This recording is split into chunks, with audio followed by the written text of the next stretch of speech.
Good morning. I'm Dr. Lakshman, consultant cardiologist from District General Hospital, Norelia.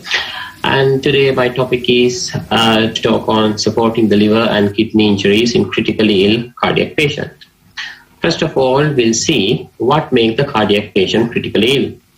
The cardiogenic shock is a main concept that we are focusing on, which is a cardiac emergency and the most severe form of acute heart failure, which can give rise to a cardiac patient's critically ill. The ST elevation myocardial infarction is the most common cause of cardiogenic shock. Rather than that, there are a lot of other etiological factors going to be contribute, where I'm not going to discuss.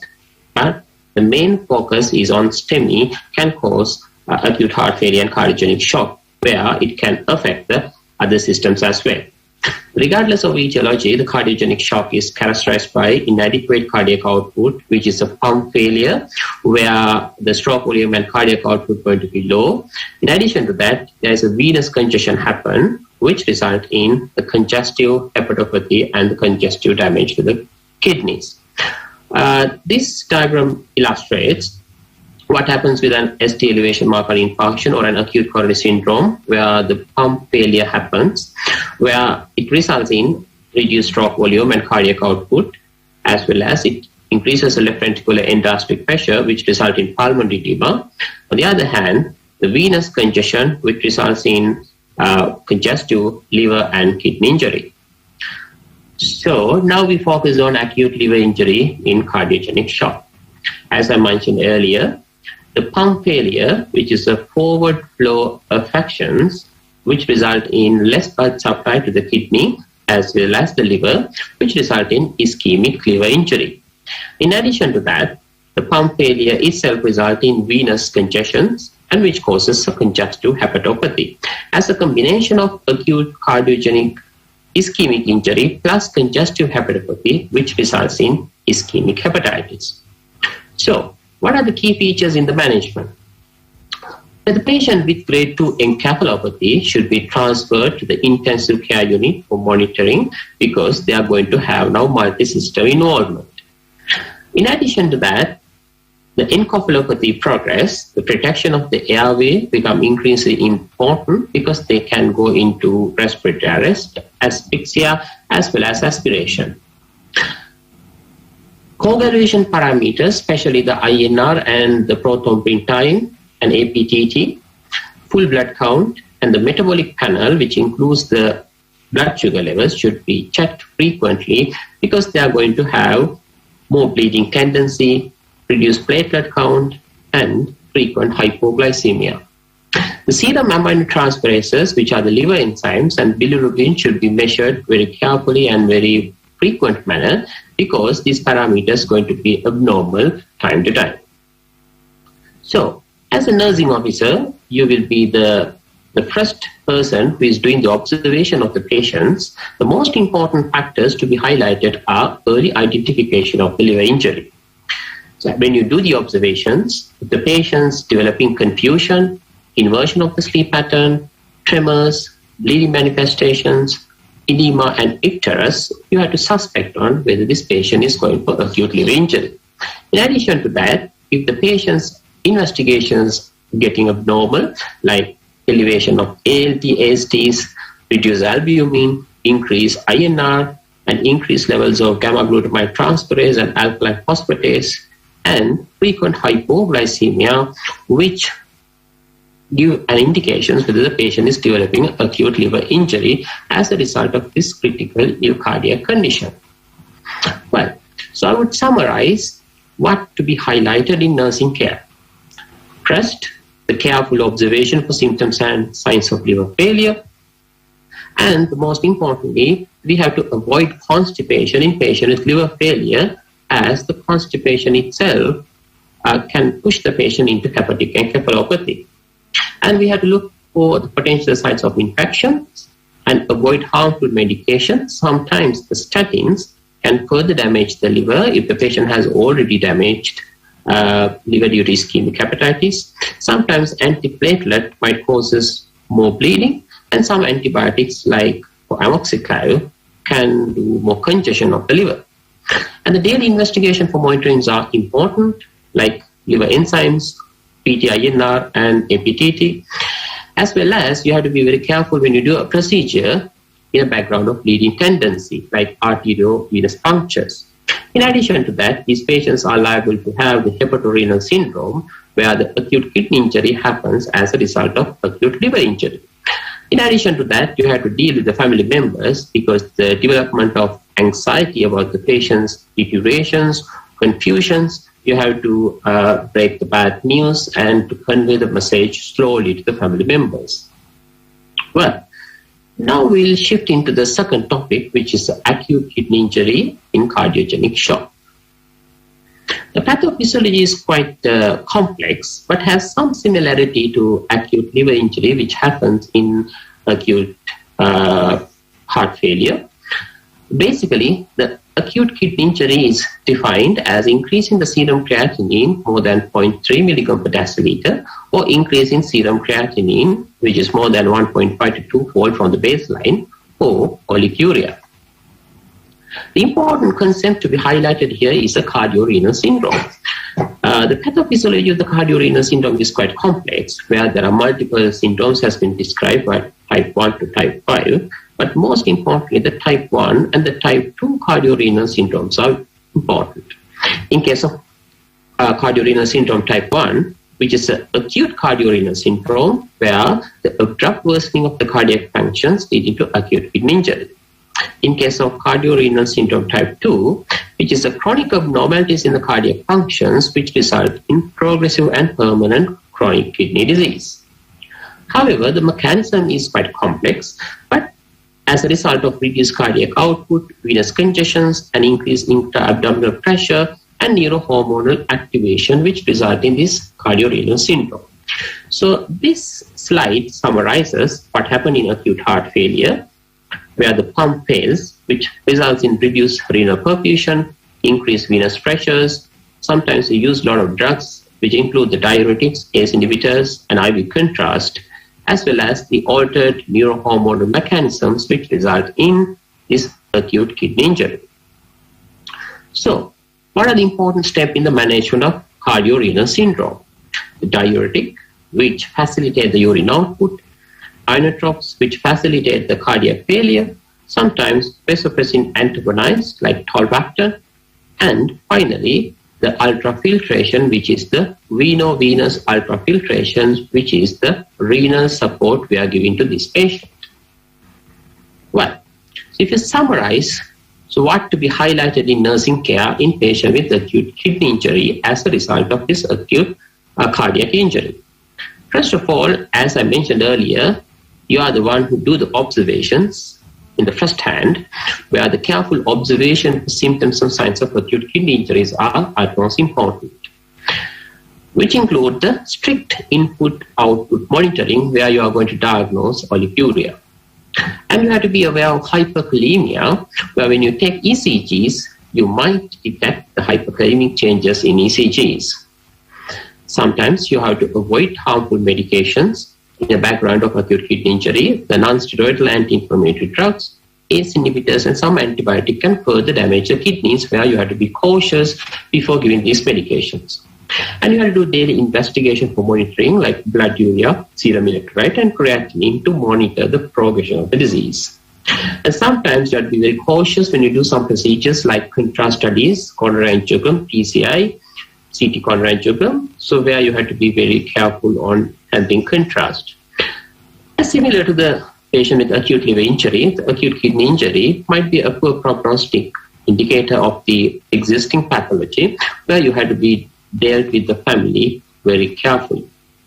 Well, so this slide summarizes what we have discussed up to now.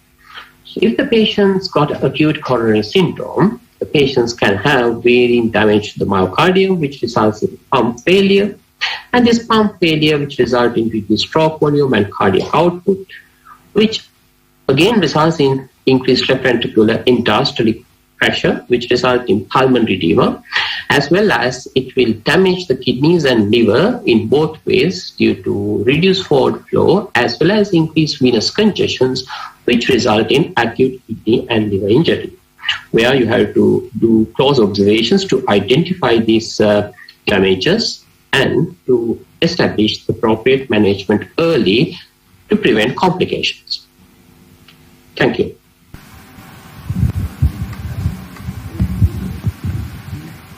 Thank you very much, Lakshman, for that excellent talk again. So that brings an end to the symposium. May I ask all of our lecturers to join us now? I think via Zoom. I think we are. I'm hoping that they have all joined us on the platform. Yeah. Good morning, ladies and gentlemen, everybody. Thank you for joining us, guys. So, bringing into the symposium, let's entertain a few questions. We do have quite a few, actually, which have rolled in via our Zoom app as well. I'll let Dr. Sandamali start off the questions. Is Dr. Niraj available? I think this question is more appropriate for you.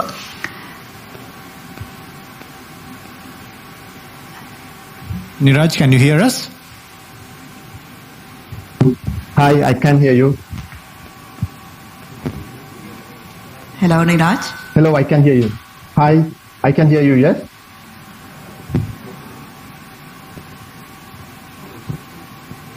I can hear you.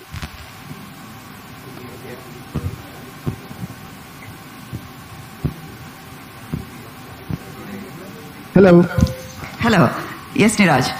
Yes, I can hear you. Yes. This question is more appropriate for you, I think. So that's why I'm going to ask you. Yeah. The question asked is how can we transfer the critically ill cardiac patient to a cardiac center? What are the major factors we have to be concerned about while transferring the cardiac patient? Yeah. It's a very good question. The transferring of a critically ill and especially a cardiac patient, that then we are talking about probably an acute MI, in the case of an acute MI, where we are transferring for a rescue or a primary PCI.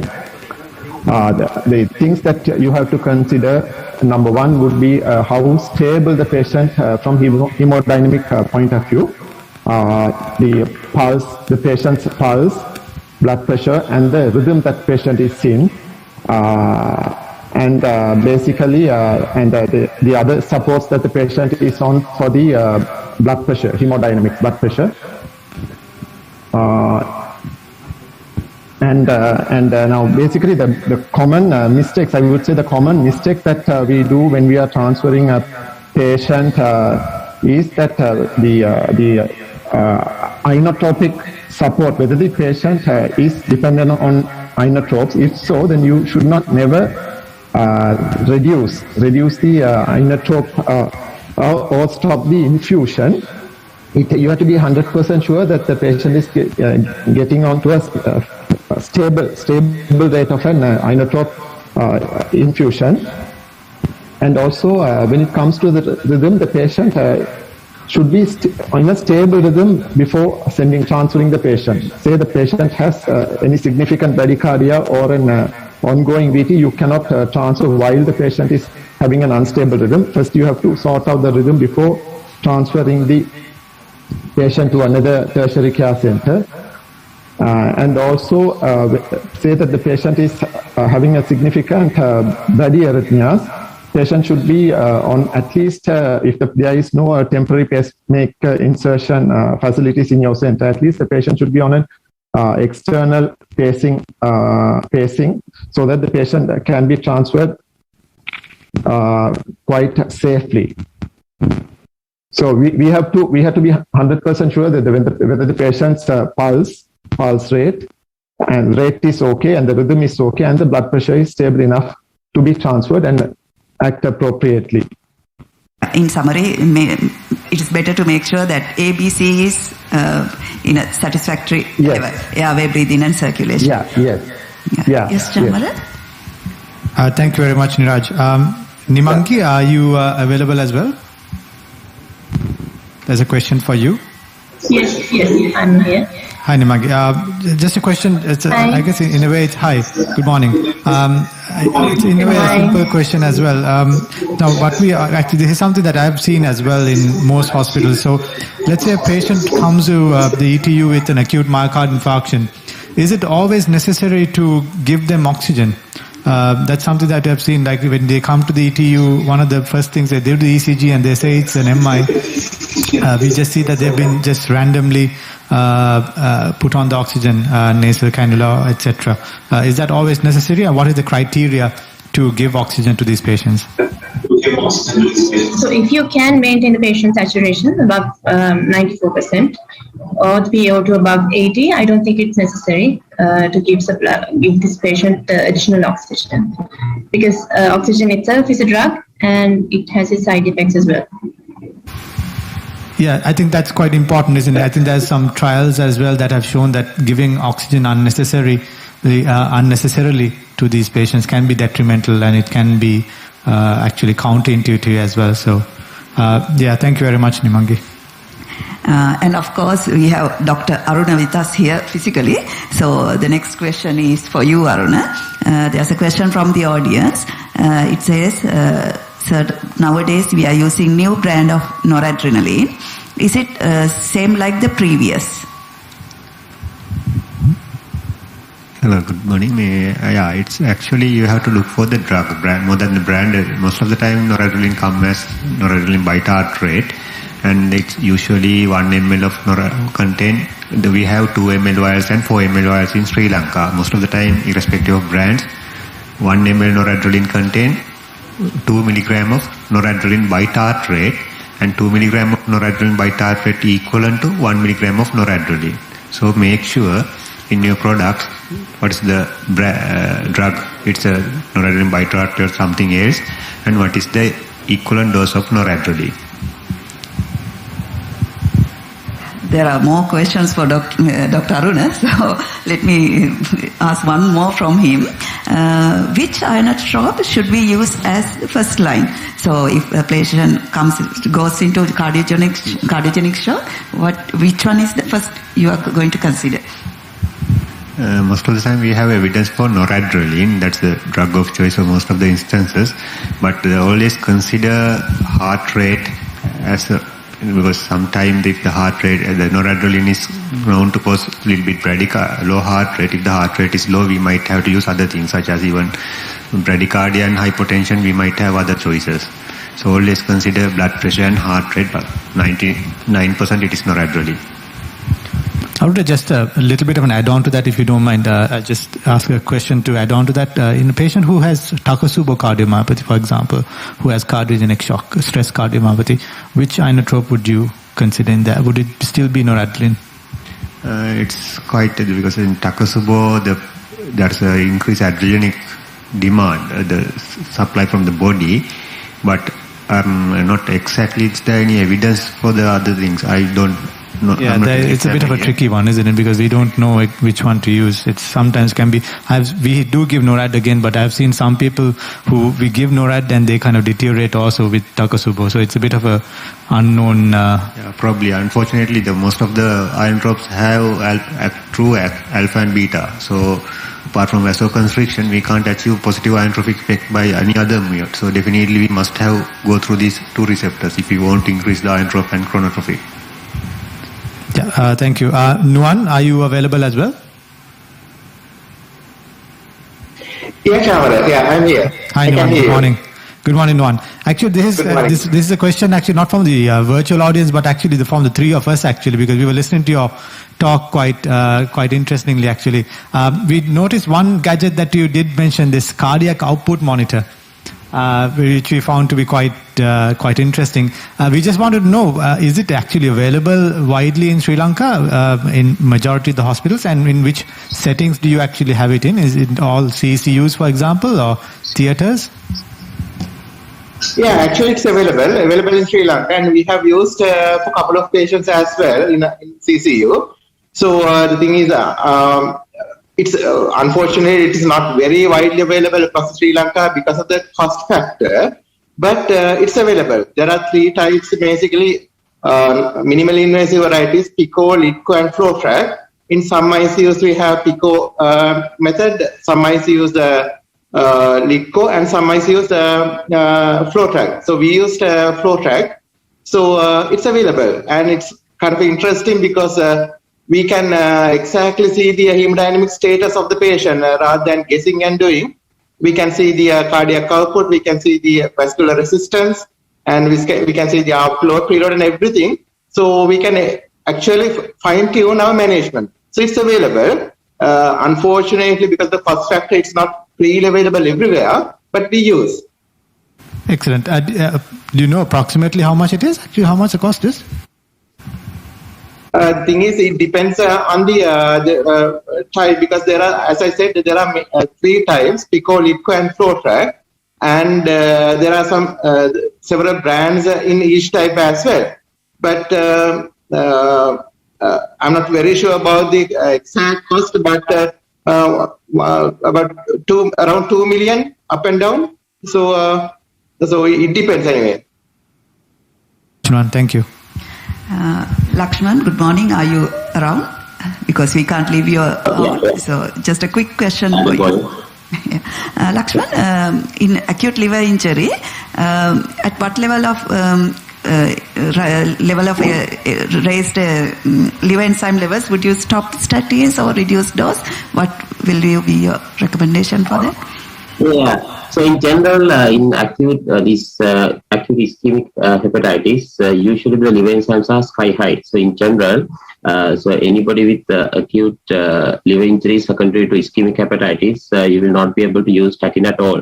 But in general, the safe margin would be more than 3 times of the upper cutoff, which has been universal for all. So in that case, for example, if the LDST upper cutoff would be 40, so I would not recommend to use statin if it is definitely more than 3 times, like 120 with an ongoing ischemia.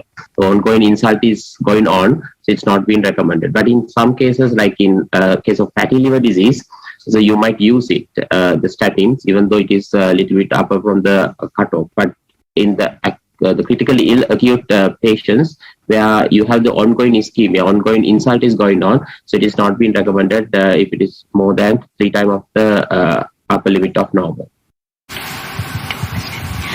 Thank you very much, Lakshman. Since we have run out of time, we need to get on with the next symposium.